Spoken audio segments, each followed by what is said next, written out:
What I want to talk about first is one of the most fascinating studies that I saw. And we're, again, talking about red, yellow, green, and blue. This one's about JELLO. So researchers started with 4 bowls full of unflavored JELLO. Unflavored JELLO, if you've ever seen it, is just clear. So they added red, yellow, green, and blue dye. Now, when the people were blindfolded and tasted the red, yellow, green, and blue JELLO, they couldn't taste a taste difference between them. And then okay, we're going to take this away and we're unblindfolding you. And they brought them back in and they started to taste them then. The participants said the red tasted sweet, like strawberries. The yellow tasted sour, like a lemon. The green JELLO tasted very tart. They said kind of like a green apple.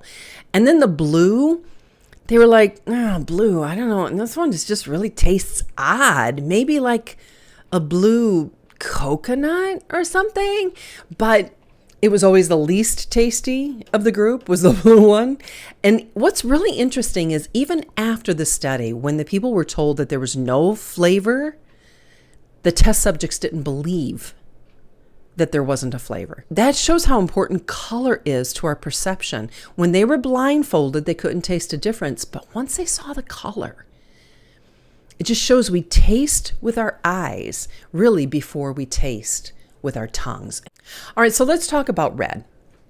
Now, red is the color of fire and blood. So it's associated with energy, war, danger, strength, power, determination, as well as passion, desire, love. So it's complex and it depends on how it's being used, what it's being used with, and that type of thing. So, for example, in uniforms, if a sports team is wearing red, they look fierce, they look taller, they look more virile, and immediately they'll intimidate their opponents. And they also make the person who's wearing the color feel like they're more powerful.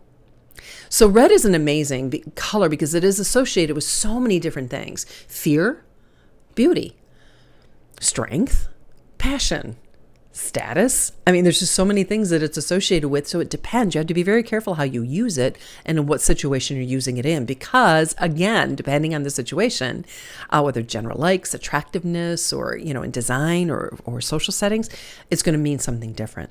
So in competitive situation, it signals dominance. In mating and courtship and attractiveness, for males, it's their status, and females, it's more toward their attractiveness. And in more general situations, it's going to be like danger and avoidance. So it makes you feel stronger. It gives you that appearance of feeling stronger. It also commands authority. And again, it depends on how you're wearing it. Now, notice with all of these political figures, you're not seeing skin. You're seeing the red. Now, red associated with skin showing is red light district. It's very sleazy. But when a woman wears a red suit and she's covered up and her knees are covered and she's not showing a low neckline, that commands authority. Now with men aren't going to wear a red suit, but you'll see them wearing a red tie. So when men command authority, they wear a red tie.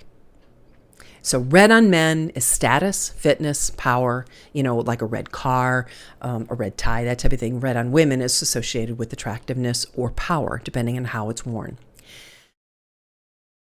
Let's talk about attractiveness because they've done studies on this.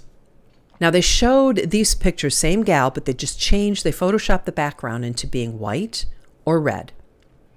So the woman isn't wearing red, but red's in the background. And they did this. It wasn't her hair color, it wasn't her skin color. They did this with all sorts. I can't show you all 1,000 pictures that they used, right? But in this particular instance, she literally does look better with a red background because of her coloring. But but men preferred the women 15% more on a red background instead of a white background or a blue background. And the green background was the worst. Same with shirts. Men prefer women in red shirts as opposed to blue shirts. lip color, cheek color, clothing. If you want to get a bigger tip, if you are a waitress and you want a bigger tip, women who wear red lipstick or a darker, closer to red lipstick as waitresses earn 55% more tips. So if you're if you're waiting tables, wear red lipstick, you make a lot more money. So again, women are going to find men more desirable as far as red cars and red ties, and men like women to wear red lipstick, red cheeks, red clothing, or have something in the background that's red.